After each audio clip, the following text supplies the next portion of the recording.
Hello students, तो आज की इस वीडियो में एक और पोएम को डिस्कस करने जा रहे हैं। और ये जो पोएम है डस्ट ऑफ स्नो है, जो रॉबर्ट फ्रॉस्ट के द्वारा लिखा गया यह पोएम। इस वीडियो में इसको लाइन बाय लाइन समझेंगे। और इसको स्टार्ट करने से पहले अगर आप निगेटिव चीज़ों पर विश्वास करते हैं तो ये जो पोएम है आपको काफ़ी कुछ जो है सीखने को मिलेगा इस पोएम से पढ़ने के बाद। ये पोएम भले ही शॉर्ट है लेकिन मीनिंगफुल पोएम है ये। इस पोएम की अगर हम स्ट्रक्चर और फॉर्म की बात करते हैं तो ये जो पोएम है लिरिक पोएम है, शॉर्ट लिरिक पोएम है, जिसमें जो है एक स्टेंजा है जो 8 लाइनों की है, ठीक है। और जो स्टेंजा 8 लाइनों के होते हैं उसको ऑक्टेट बोलते हैं ना, है ना, ऑक्टेव, ठीक है। और ये जो पोएम है इसको दो इक्वल हाफ्स में डिवाइडेड किया गया है, चार चार लाइन में, ठीक है। और जो इसमें फर्स्ट क्वाड्रेंट है वो डिस्क्राइब करता है इंसिडेंट, ठीक है। जैसे इंसिडेंट इसमें एक घटना होती है, crow shaking snow from a hemlock tree. यहाँ पर हेमलॉक ट्री और क्रो ये निगेटिव चीजें हैं, ठीक है। और ये सब निगेटिव के सेंस से जो है दुनिया देखती है, लेकिन यहाँ पर जो पोएट हैं इसको भी जो है पॉजिटिव सेंस से देखते हैं, ठीक है, और इसको पॉजिटिव मानते हैं। सेकंड जो इसका क्वाड्रेंट है, यानी सेकंड जो इसका स्टेंजा है, वो रिफ्लेक्ट करता है इमोशनल इम्पैक्ट को, ठीक है। इमोशनल इम्पैक्ट को जो है ये रिफ्लेक्ट करता है of the incident on the poet. Rhyme scheme की बात करते हैं इस पोएम की, तो ए बी सी डी है। और जो ये पोएम है इसमें जो मीटर है वो इरेगुलर है, ठीक है, लेकिन ये फॉलो करता है आयम्बिक टेट्रामीटर को, ठीक है। चलिए इसको स्टार्ट करते हैं। तो ये जो मैंने बताया कि रॉबर्ट फ्रॉस्ट जो है वो एक अमेरिकन पोएट थे, ठीक है। और इनका जो ये पोएम है, पोएम भले ही शॉर्ट है लेकिन मीनिंगफुल पोएम है। पहली जो लाइन है इसका कि द वे अ क्रो, मतलब पोएट यहाँ पर डिस्क्राइब कर रहे हैं कि how a crow's movement caught his attention. मतलब कवि यहाँ पर जो है कि कह रहे हैं कि एक कवि की हरकत ने उनका ध्यान खींच लिया। सुख डाउन ऑन मी, और कौवे ने कुछ नीचे यानी कवि की ओर जो है गिरा दिए, ठीक है। तो यहाँ पर जो क्रो है ना, सुख सुख सुख समथिंग, ठीक है, डाउन टुवर्ड्स द पोएट। तो कुछ जो है कवि की ओर गिरा है, ठीक है, यानी कवि पर गिरा है। अब क्या गिरा है? द डस्ट ऑफ स्नो, ठीक है, कि वह बर्फ के छोटे छोटे कण थे, धूल कण। तो ये जो है आप पोएट के ऊपर गिरा है, ठीक है। और नेक्स्ट जो लाइन है कि फ्रॉम अ हेमलॉक ट्री, और ये जो गिरा है वो हेमलॉक ट्री से गिरा है। मतलब ये जो बर्फे गिरी है, जो धूल कणें गिरी हैं, वो हेमलॉक ट्री से गिरी है। और ये जो क्रो है, हेमलॉक ट्री है, इसको नेगेटिव मानती है ये वर्ल्ड। लेकिन यहाँ पर कवि जो है, फिर मैं अभी लास्ट में इसको जब कंक्लूजन करूंगा तो उसको बताऊंगा, ठीक है। लेकिन अभी फिलहाल समझते चलते हैं। नेक्स्ट जो लाइनें हैं कि हैज गिवन माई हार्ट, और इस छोटी सी जो घटना थी, ठीक है, तो कवि के मन को क्या किया? छू लिया, ठीक है।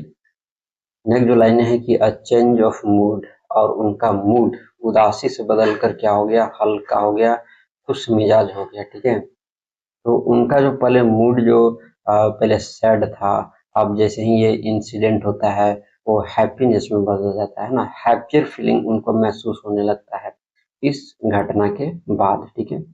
पहले वो बहुत सैड थे, लाइटर महसूस कर रहे थे, लेकिन जैसे ही ये घटना घटती है, जैसे ये इंसिडेंट होता है, तो उनका मूड उदासी से बदल करके खुश मिजाज हो जाता है, हल्का हो जाता है। नेक्स्ट जो लाइन है कि एंड सेव्ड सम पार्ट, कि इसने उनके दिन का एक जो हिस्सा होता है ना, सार्थक उसको बना दिया गया। मतलब जैसे ही ये घटना घटी तो इसके जो पार्ट हैं देखिए, ठीक है, उनको जो है फील कराए एक वर्थ वाइल तरह से, ठीक है। नेक्स्ट जो लाइन है कि of a day I had rude, मतलब इससे पहले वो दिन उनके लिए क्या था? सैडनेस से भरी हुई थी। लेकिन लेकिन जैसे ये घटना घटी तो वो हैप्पीनेस में कन्वर्ट हो गई। तो ये जो लाइनें हैं 8 लाइन कि of a day I had rude, मतलब इससे पहले वह दिन उनके लिए निराशाजनक था और पछतावे वाला था, लेकिन जैसे ही ये घटना घटती है तो वो खुशमिजाज और हल्का महसूस करते हैं। मतलब अब ये क्या कहती है, यहाँ पर लाइनें खत्म होती है। अब हम इसको शॉर्ट में समझने का प्रयास करेंगे। तो यहाँ पर कवि जो है रॉबर्ट फ्रॉस्ट, ये जो पोएम है डस्ट ऑफ स्नो में वो बताते हैं कि कैसे एक छोटी सी घटना ने, है ना, कैसे एक छोटी सी घटना, है ना, मामूली सी घटना एक कौवे के द्वारा जो हुआ है, जो हेमलॉक ट्री से जो है बर्फ का गिरना है, ठीक है। तो किसी व्यक्ति का मूड जो है ना, मूड वो बदल सकती है और उसके दिन को बेहतर बना सकती है। अब यहाँ पर दो निगेटिव चीजें मैंने जैसे कि बताया, यहाँ पर क्रो, ठीक है, क्रो को निगेटिव माना जाता है, ठीक है। अगर किसी ने, कौवे ने किसी पर गिरा दिया या किसी को जो है किसी के ठोट दिया, ठीक है, तो वो निगेटिव चीजें मानी जाती है, ठीक है। और ये खास करके गांव वाले इलाके में देखने को मिलता है। तो गांव वाले इलाके में ये देखने को मिलता है कि एक कौवा ने किसी व्यक्ति को सर पर बैठ के उसको काट लिया, तो उसको निगेटिव चीज जो है माना जाता है। और वो समझते हैं कि ये जो अब व्यक्ति है जिसको कौवे ने इसको ठोठा है, तो अब उसकी मृत्यु हो जाएगी, ठीक है। तो ऐसे-ऐसे जो है परंपराएं गाँव में देखने को मिलते हैं। लेकिन यहाँ पर जो कवि हैं, ठीक है, यहाँ पर कवि है, ये भले ही क्रो जो है वो निगेटिव माना जाता है, और हेमलॉक ट्री जो कि एक पॉइजनस ट्री होता है वो भी निगेटिव माना जाता है। तो पहले जो पोएट का मूड था वो सैड था, लेकिन जैसे ही ये घटना घटी तो वो हैप्पीनेस में बदल गए। मतलब कहने का अर्थ क्या हो गया कि यहाँ पर कोई निगेटिव चीजें नहीं होती हैं, है ना, कोई भी कुछ नहीं होता है, बस जो है जो होना होता है वो जीवन में हो ही जाता है, ठीक है। और इसको होने से न तो हम रोक सकते हैं और नहीं आप रोक सकते हैं, ठीक है। तो निगेटिव चीजें कुछ भी नहीं है, बस व्यक्ति की समझ होनी चाहिए, उसको देखने का नजरिया होना चाहिए। कोई भी निगेटिव चीजें इस दुनिया में नहीं है, और अगर हैं तो उस व्यक्ति को वो अलग दृष्टिकोण से देख रहा है, ठीक है। अब बताओ, यहाँ पर जो पोएट बता रहे हैं कि पहले उनका मन उदास था।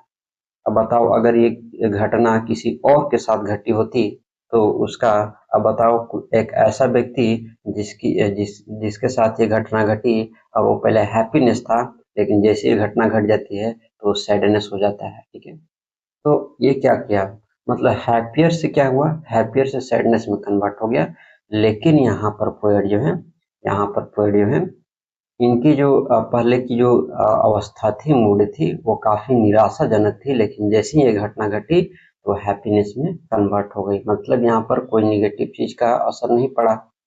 तो अगर यहाँ पर निगेटिव चीज का असर होता तो और वो जो उदास थे, और उदास पूरा गहरा उदासी उनके अंदर हो जाता, लेकिन ऐसा हुआ नहीं हुआ। तो यहाँ पर पोएट यही बताना चाहते हैं कि कोई भी निगेटिव चीजें नहीं है, ठीक है। बस हम और आप उसको किस तरह से जो है, किस सेंस में उसको समझ रहे हैं, किस सेंस से हम लोग उसको देख रहे हैं, वो डिपेंड करता है, ठीक है। तो आई होप ये छोटी सी जो पोएम है आपको समझ में आई होगी। मिलते हैं हम लोग नेक्स्ट वीडियो में।